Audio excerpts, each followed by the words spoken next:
शिव पुराण श्री रुद्र संहिता तृतीय खंड पांचवा अध्याय। मैना हिमालय का तप व वरदान प्राप्ति। नारद जी ने पूछा, हे विधाता, देवी के अंतर्धान होने के बाद जब सभी देवता अपने अपने धाम को चले गए तब आगे क्या हुआ? हे भगवान, कृपा करके मुझे आगे की कथा भी सुनाइए। ब्रह्मा जी बोले, हे मुनि श्रेष्ठ नारद, जब देवी जगदम्बा वहां सभी देवताओं और हिमालय को आश्वासन देकर अपने लोक को चली गई, तब श्री हरि विष्णु ने मैना और हिमालय को देवी जगदम्बा को प्रसन्न करने के लिए उनकी स्तुति करने के लिए कहा। साथ ही देवी का भक्ति पूर्वक चिंतन करने और उनकी भक्ति भावना से तपस्या करने का उपदेश देकर सभी देवताओं सहित विष्णु जी भी अपने बैकुंठ लोक को चले गए। तत्पश्चात मैना और हिमालय दोनों सदैव देवी जगदम्बा के अमृतमयी और कल्याणमयी स्वरूप का चिंतन करते और उनकी आराधना में ही मग्न रहते थे। मैना देवी की कृपा दृष्टि पाने के लिए शिवजी सहित उनकी आराधना करती थी। वे ब्राह्मणों को दान देती और उन्हें भोजन कराती थी। मन में देवी दुर्गा को पुत्री रूप में पाने की इच्छा लिए हिमालय और मैना ने चैत्र मास से आरंभ कर 27 वर्षों तक देवी की पूजा अर्चना नियमित रूप से की। मैना अष्टमी तिथि व्रत रखकर नवमी को लड्डू, खीर, पीठी, श्रृंगार और विभिन्न प्रकार के पुष्पों से उन्हें प्रसन्न करने का प्रयास करती। उन्होंने गंगा के किनारे दुर्गा देवी की मूर्ति बना रखी थी। वे सदैव उसकी नियम से पूजा करती थी। मैना देवी की निराहार रहकर पूजा करती थी। कभी जल पीकर, कभी हवा से ही व्रत को पूरा करती। 27 वर्षों तक नियम पूर्वक भक्ति भावना से जगदम्बा दुर्गा की आराधना करने के पश्चात वे प्रसन्न हो गई। तब देवी जगदम्बा ने मैना और हिमालय को अपने साक्षात दर्शन दिए।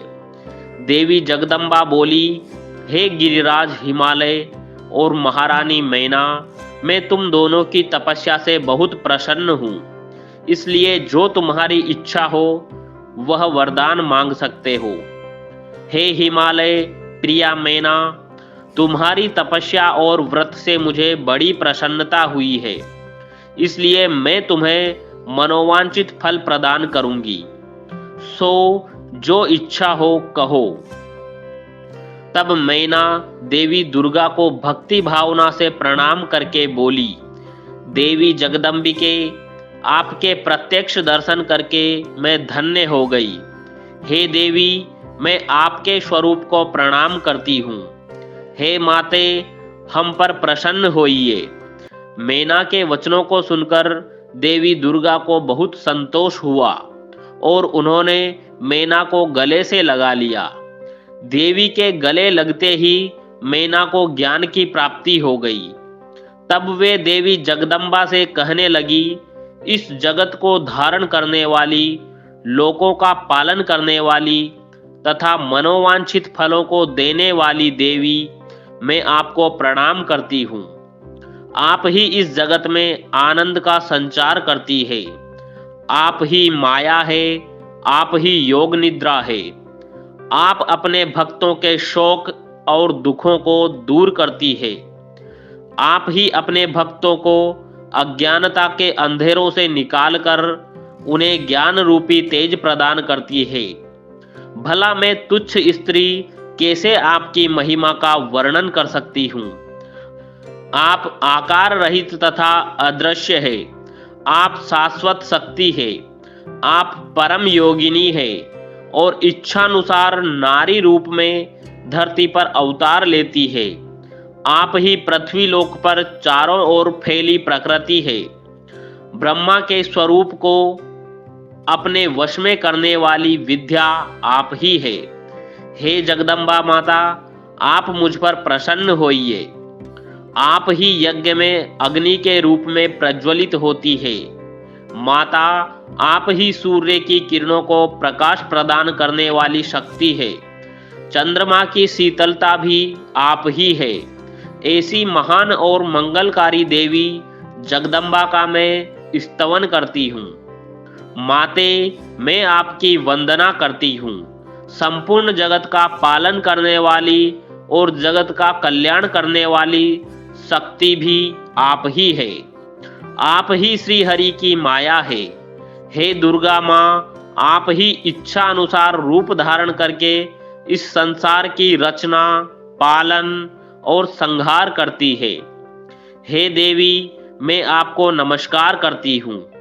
कृपा करके हम पर प्रसन्न होइए। ब्रह्मा जी बोले, हे नारद, मैना द्वारा भक्ति भाव से की गई स्तुति को सुनकर देवी बोली कि मैना, तुम अपना मनोवांछित वर मांग लो। तुम्हारे द्वारा मांगी गई वस्तु मैं अवश्य प्रदान करूंगी। मेरे लिए कोई भी वस्तु अदेय नहीं है। देवी जगदम्बा के इन वचनों को सुनकर मैना बहुत खुश हुई और बोली, हे शिवे, आपकी जय हो। हे जगदम्बिके, आप ही ज्ञान प्रदान करती है। आप ही सबको मनोवांछित वस्तु प्रदान करती है। हे देवी, मैं आपसे वरदान मांगती हूँ। हे माते, आप मुझे 100 पुत्र प्रदान करें जो बलशाली और पराक्रमी हो, जिनकी आयु लंबी हो। तत्पश्चात मेरी एक पुत्री हो जो साक्षात आपका ही रूप हो। हे देवी, आप सारे संसार में पूजित है तथा सभी गुणों से संपन्न और आनंद देने वाली है। हे माता, आप ही सभी कार्यों की सिद्धि करने वाली है। हे भगवती, देवताओं के कार्यों को पूरा करने के लिए आप रुद्रदेव की पत्नी होइए और इस संसार को अपनी कृपा से कृतार्थ करने के लिए मेरी पुत्री बनकर जन्म लीजिए। मैना के कहे वचनों को सुनकर देवी भगवती मुस्कुराने लगी।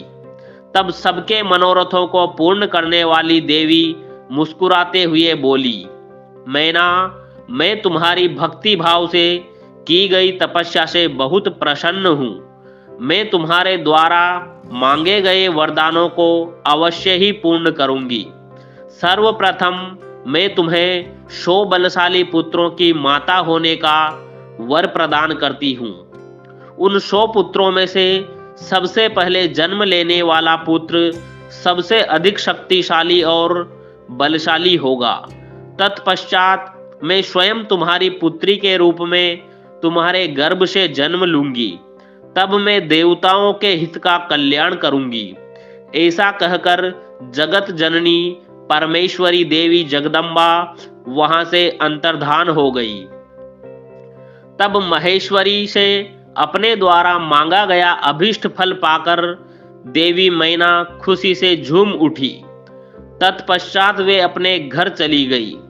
घर जाकर मैना ने अपने पति हिमालय को भी अपनी तपस्या की पूर्णता और वरदानों की प्राप्ति के बारे में बताया, जिसे सुनकर हिमालय बहुत प्रसन्न हुए। तब वे दोनों अपने भाग्य की सराहना करने लगे। तत्पश्चात कुछ समय बाद मैना को गर्भ ठहरा। धीरे धीरे समय व्यतीत होता गया। समय पूर्ण होने पर मैना ने एक पुत्र को जन्म दिया, जिसका नाम मैनाक रखा गया।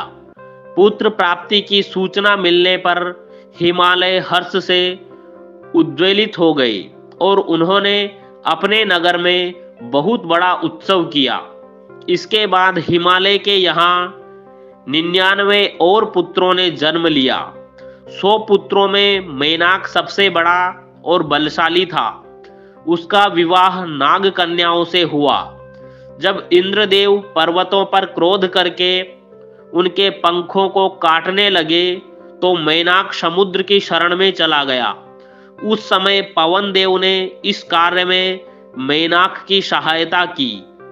वहां उसकी समुद्र से मित्रता हो गई। मैनाक पर्वत ही अपने बाद प्रकटे सभी पर्वतों में पर्वत राज कहलाता है। यह अध्याय यहीं समाप्त होता है। अगला अध्याय सुनने के लिए हमारे चैनल को सब्सक्राइब करना ना भूलें। धन्यवाद। ओम नमः शिवाय।